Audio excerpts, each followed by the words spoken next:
Hola, hola a todos. Espero que estén muy bien. Les mando un gran saludo. Linda tarde de martes.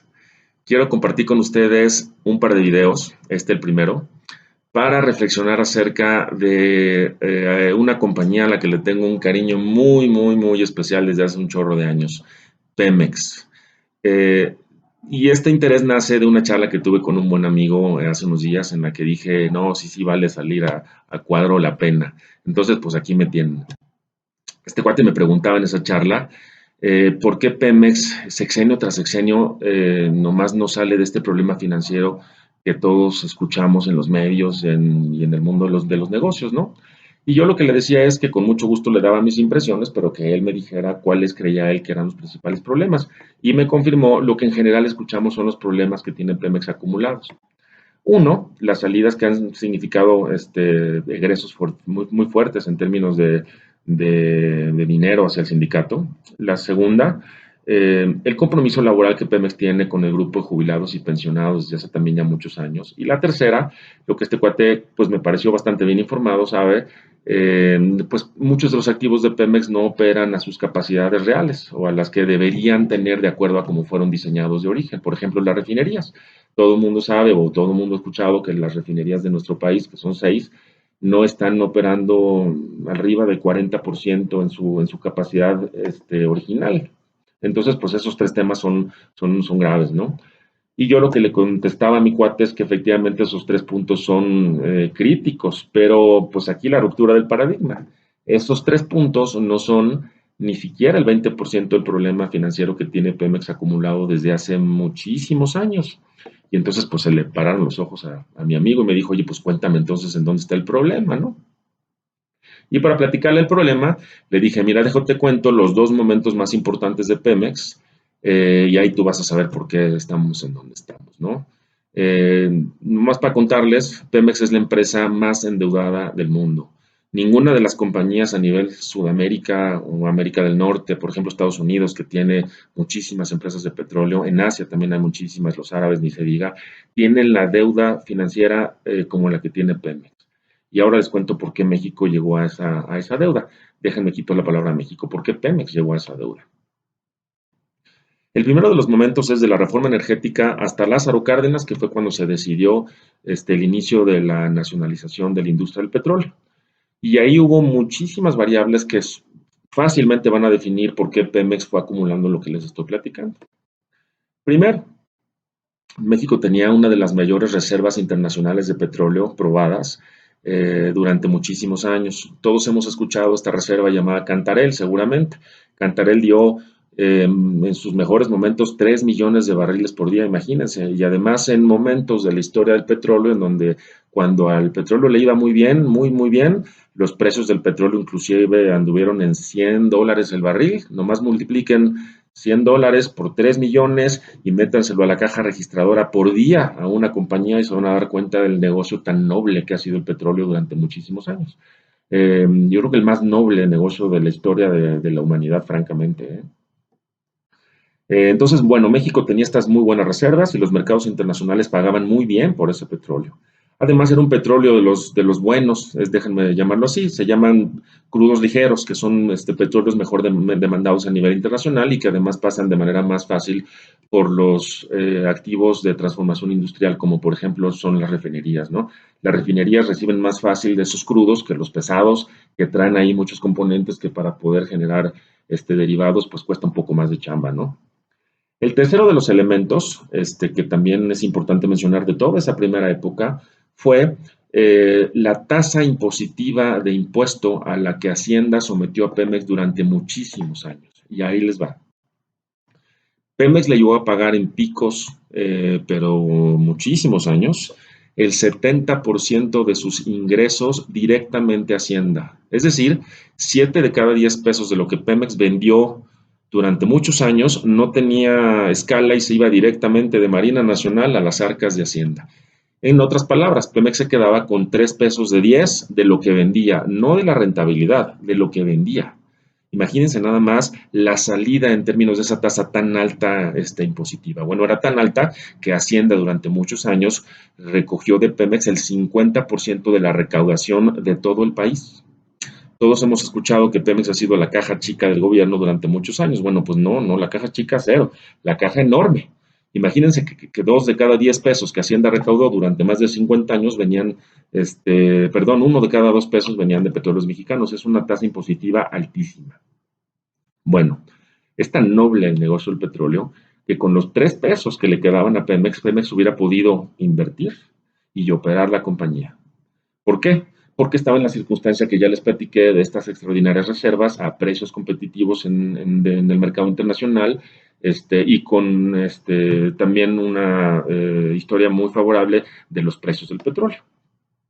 Bueno, ¿qué hace Hacienda con el dinero? Pues lo que hace Hacienda el día de hoy, lo repartía a las diferentes secretarías y prácticamente eran el recurso que México utilizó para desarrollar al país durante muchísimos, muchísimos años, ¿no?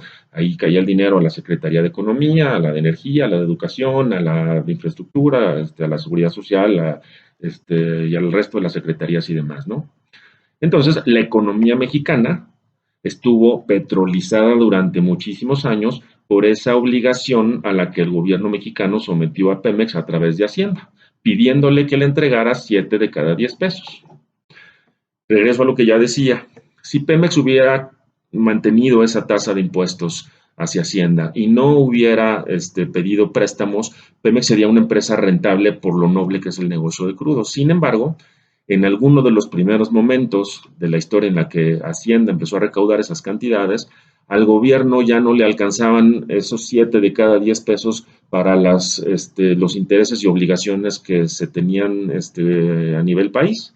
Y entonces volteó y le dijo a Pemex, necesito que vayas Pemex y le pidas dinero a los mercados internacionales. Y Pemex le dijo desde el principio, oye, pero aún y cuando te doy 7 de cada 10, no necesito irle a pedir dinero al extranjero. Con los 3 que tengo, exploro y opero. Y hago, por supuesto, los procesos de transformación industrial. Y el gobierno le dijo, gracias por tu opinión, pero necesitamos que vayas por dinero al extranjero. Y así fue como Pemex fue y le pidió a los mercados extranjeros muchísimo dinero durante muchísimos años. ¿Por qué los mercados extranjeros le prestaron dinero a Pemex? Porque atrás de Pemex está el gobierno mexicano. Difícilmente el gobierno mexicano, a la vista de cualquier fondo internacional, va a fallar a los compromisos que Pemex, al ser una empresa paraestatal, adquiere a partir de los créditos que toma, ¿no? Y es entonces que Pemex pues fue por un crédito y luego fue por otro y luego fue por otro y luego fue por otro y bueno, a razón de lo que les estoy platicando, ¿qué creen que pasaba con todos los créditos que fue a pedir a nivel internacional? Llegaban a las arcas de petróleos mexicanos, se reetiquetaban contablemente para que pudieran pasar de manera correcta esos flujos y otra vez 7 de cada 10 o más de 7 de cada 10 se iban a las arcas de Hacienda. Y entonces Hacienda no solo recaudó los 7 de cada 10 pesos de las ventas de Pemex de esos montos tan afortunados, sino también recaudó los créditos que Pemex solicitó durante muchísimos, muchísimos, muchísimos años. Entonces, imagínense nada más. Por eso Pemex se volvió la empresa más endeudada del planeta. No porque incluso le tasaran esa tasa impositiva tan alta, ni tampoco por los 3 puntos que mi cuate me dijo sobre la mesa en esta charla hace unos días.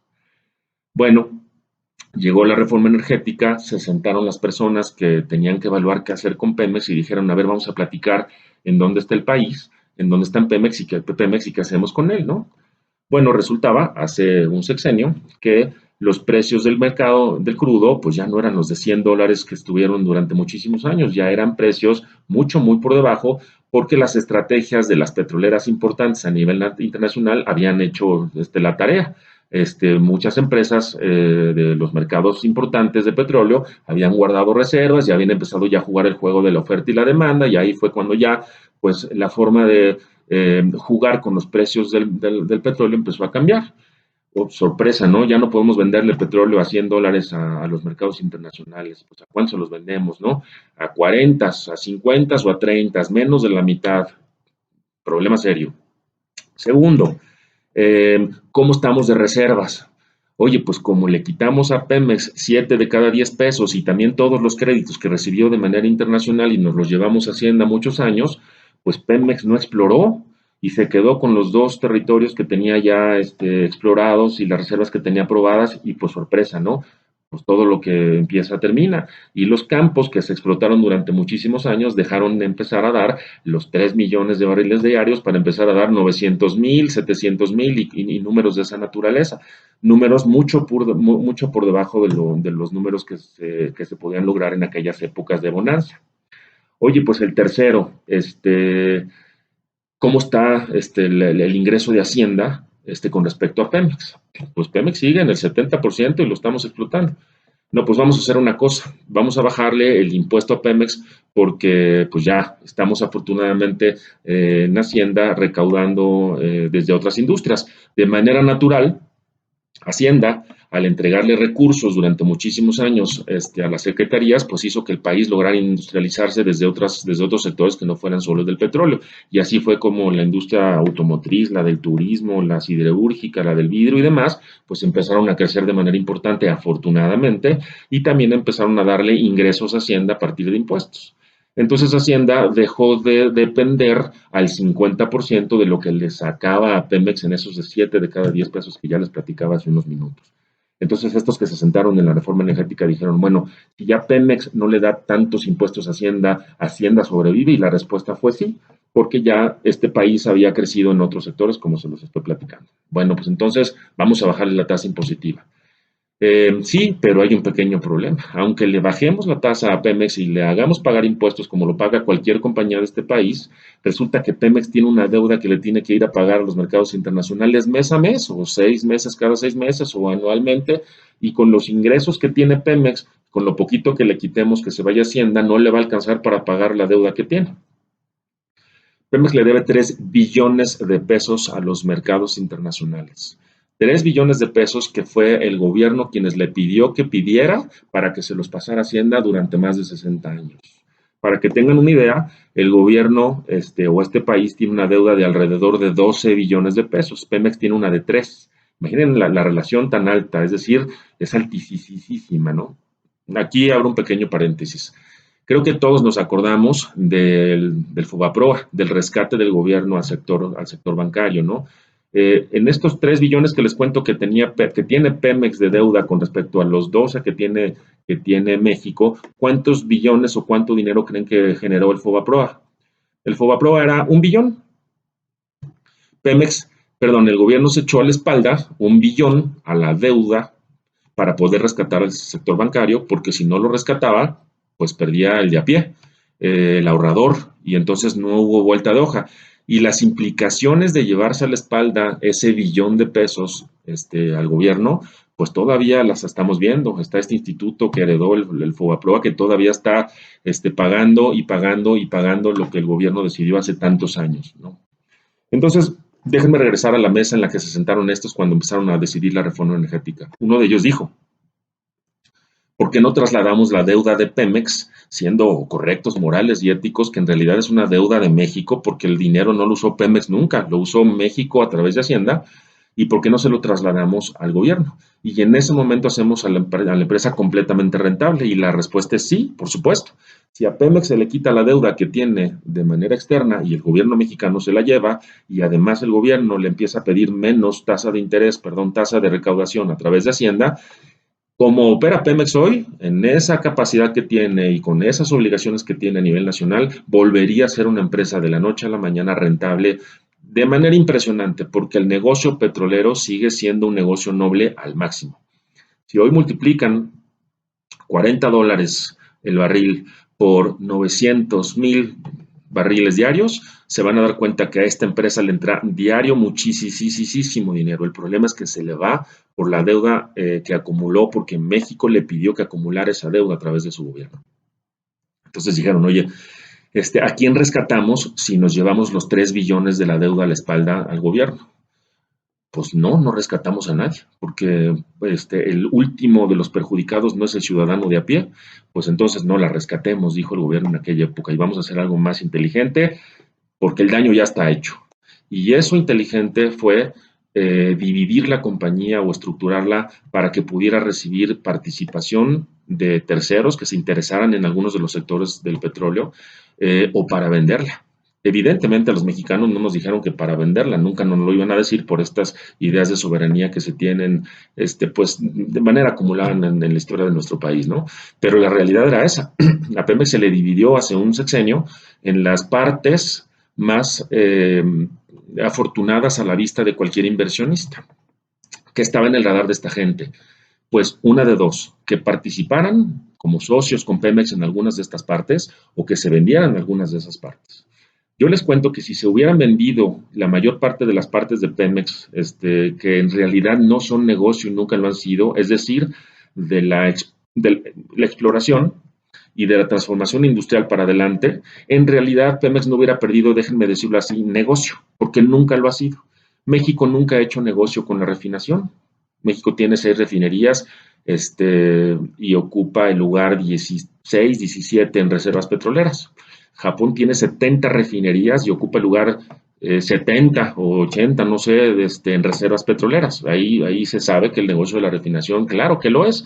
Y México decidió hacer que el negocio de la refinación nunca lo fuera, porque, pues, para este gobierno y para los anteriores, lo más sensato fue sacar el petróleo y venderlo directamente a los precios del petróleo. Pero hubo otros más vivos que dijeron, no, nosotros sí invertimos de manera local para no solo sacarlo y venderlo, sino sacarlo, procesarlo y venderlo 10 veces más alto en su valor, ¿no?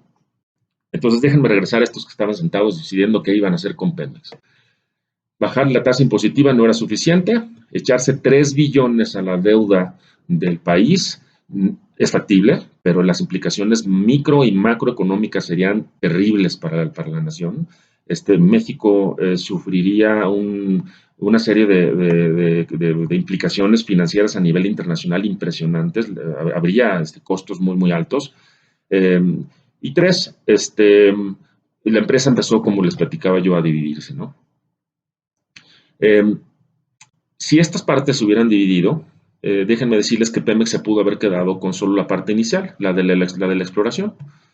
Si solamente se quedara con la exploración y se vendieran el resto de las partes de Pemex, con ese dinero con el que se vendieran el resto de las partes de Pemex, se paga la deuda de Pemex y se deja una compañía mucho más pequeña, rentable, que opera en algo que ha sido seguro y la experiencia que Pemex ha tenido durante muchos años.